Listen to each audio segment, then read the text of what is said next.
In the Museo Egizio in Turin, Italy, inside a climate-controlled gallery that holds the largest collection of Egyptian artifacts outside Cairo, there is a papyrus that has been in the museum's possession since 1824. It is catalogued as Papyrus Turin 1874. It is damaged, fragmented during transit from Egypt, broken into pieces before it ever reached a conservator, and it records, in careful hieratic script, a list of Egyptian rulers stretching back to the beginning of time. Scholars call it the Turin King List. It is the most complete dynastic record ancient Egypt ever produced. The column that listed the beings who ruled before the first human pharaoh is the section that did not fully survive. That is not a theory. That is the condition of the document. The names in that Predynastic column, the beings the Egyptians themselves categorized as distinct from human kings, are recorded in fragments. Some are partially legible. Some are gone. And the technology that could recover what remains has not been applied to it. That is where this investigation begins. To understand why that gap matters, it is necessary to understand what hieroglyphic writing actually was, not what it looks like from a museum doorway, but what the Egyptians understood themselves to be doing when they carved it into stone. The Egyptians called their script Medu Neter. The translation is precise. Words of the gods. Not words about the gods. Not words for the gods. The words of the gods as in originating with them. This was not poetic modesty. In Egyptian theology, writing was not a human invention that described divine reality. It was a divine system that human scribes had been given access to. The signs themselves were held to carry power. To write a name correctly was to make the thing named real. To write it incorrectly or incompletely was to leave it unfinished in eternity. This matters because the hieroglyphic system, as magnificent as it is, did not record vowels. Hieroglyphic writing is a consonantal system, the same structural category as modern Arabic and modern Hebrew. When scribes carved a word into limestone, they recorded the consonantal skeleton of that word and left the vowels to the reader's knowledge. Egyptologists today can transliterate those consonants. They can approximate the sounds using Coptic, the latest stage of the Egyptian language, which did record vowels and, through comparisons, with related Semitic languages. But they cannot reproduce, with certainty, how a priest in the Pyramid Age pronounced the formulas he spoke inside a sealed burial chamber. The consonants survive. The voice does not. This is documented, understood, and openly acknowledged in the field. Sir Alan Gardner, whose Egyptian grammar, first published in 1927, remains the foundational reference for hieroglyphic study, addresses this limitation directly. The sign list Gardner compiled 750 classified hieroglyphic symbols. The catalog every trained Egyptologist uses is a catalog of shapes and consonantal values. It is not a phonetic reconstruction of a living language. The pyramid texts, carved inside 5th Dynasty royal tombs at Saqqara, beginning around 2400 BCE, and recognized as the oldest religious corpus in human history, are filled with ritual instructions for the deceased to speak specific formulas aloud. The power of those formulas in the Egyptian theological framework was inseparable from correct vocalization. The texts tell the deceased what to say. They cannot tell us how it sounded. Every recitation of those spells since the spoken language died has been, by the Egyptians' own standard, incomplete. That is a known limitation. It is not the anomaly. Here is where it gets specific. In certain temple contexts, particularly in the great Ptolemaic temples at Esna and Edfu, built during the last centuries before the Common Era Egyptian scribes used a writing system that goes significantly beyond the standard consonantal script. Egyptologist Dimitri Meeks, whose work on late Egyptian lexicography is published in the Review Egyptology, and compiled in reference volumes held at the Collège de France in Paris, documented a practice that scholars call cryptographic hieroglyphs. In these passages, familiar signs were assigned entirely non-standard phonetic values. A glyph that in ordinary Egyptian meant sun could be used for an unexpected consonant. A bird sign that normally carried one sound value was reassigned another. The cipher was not random, it was systematic, but the key existed only in the trained knowledge of initiated temple priests. John Coleman Darnell, professor of Egyptology at Yale University, documented another dimension of this practice in his fieldwork at Wadi el Hol in the Luxor Governorate, published in 2002. Darnell's work on cryptographic inscriptions in rock-cut sites showed that the practice of deliberate encoding was not confined to formal temple walls. It appeared wherever scribes needed to record material they considered restricted. The Temple of Esna, standing today in the city of Esna in Upper Egypt, contains a hymn to the creator god Khnum written almost entirely in crocodile hieroglyphs, every sign in the passage rendered as a crocodile in a different position, each position carrying a different sound value. This inscription has been partially decoded.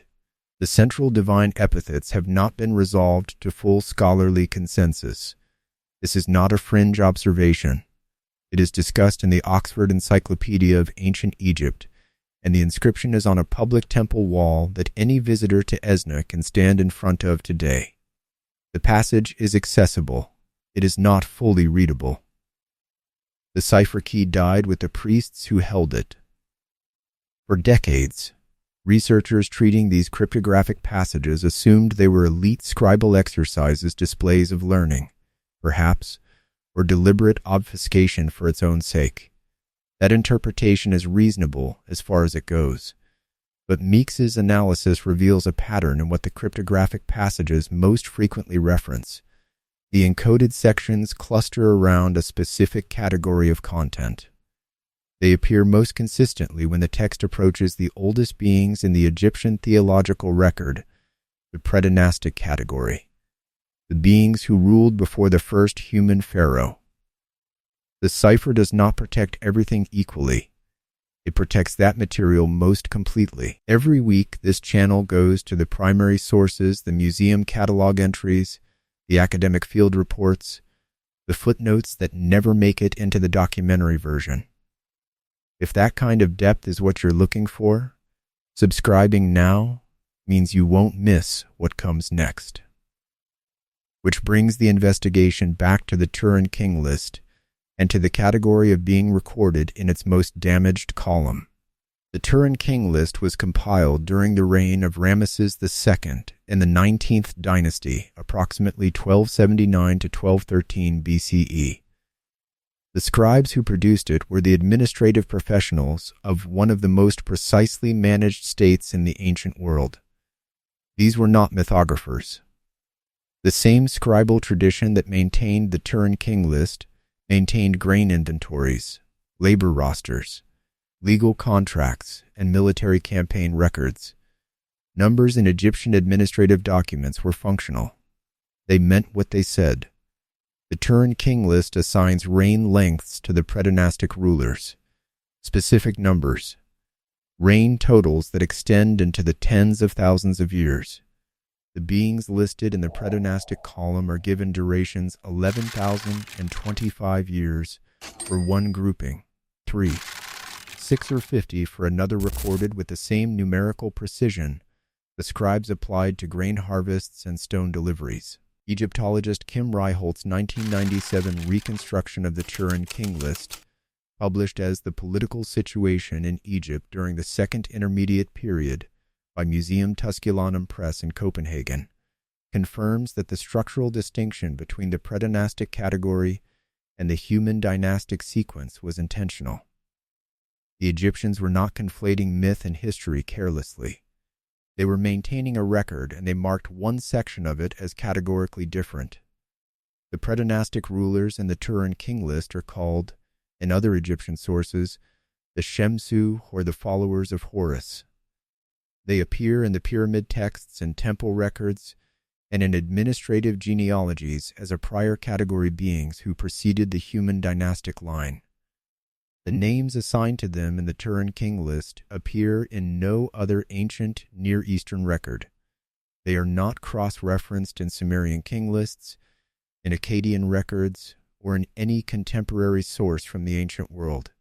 They exist in one document, compiled by one scribal tradition, in a papyrus that was broken in transit and has never been fully imaged. This is the point at which the mainstream explanation deserves to be stated in full, because it is not a weak argument. Working Egyptologists would correctly point out that the Predynastic section of the Turin King List is mythological rather than historical, a theological prologue that serves to legitimate the human dynastic sequence by connecting it to divine origin. The reign lengths are symbolic, not calendrical. The beings listed are gods in the Egyptian sense narrative constructs, not historical figures. Cryptographic inscriptions resist full translation because the cipher keys are lost, not because they encode something categorically different from known Egyptian religion. Undeciphered passages are a normal feature of ancient writing systems. The phonological gap is a structural limitation of consonantal writing, well understood, not evidence of a concealed dimension. These positions are defensible. Most credentialed researchers in the field hold them. They account for the mythological framing. They do not account for the numbers. A culture that used numerical precision as an administrative standard, that recorded specific quantities in every other domain of civic life, applied specific numerical reign lengths to a category they are said to have understood as purely symbolic. The number 11,025 is not a round number. It is not a culturally resonant figure in Egyptian numerology. It is a specific quantity, recorded in a document by professional scribes who applied the same numerical conventions everywhere else they worked. The mainstream explanation does not fully resolve why a precision culture assigned non-round, non-symbolic numbers to figures it allegedly regarded as metaphors. 3 lines of evidence converge here, and the convergence points in one direction.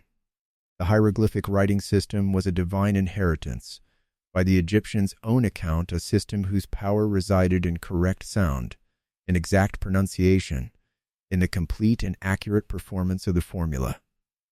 The spoken dimension of that system is gone, unrecoverable from the consonantal record, lost in the gap between what was carved and what was heard.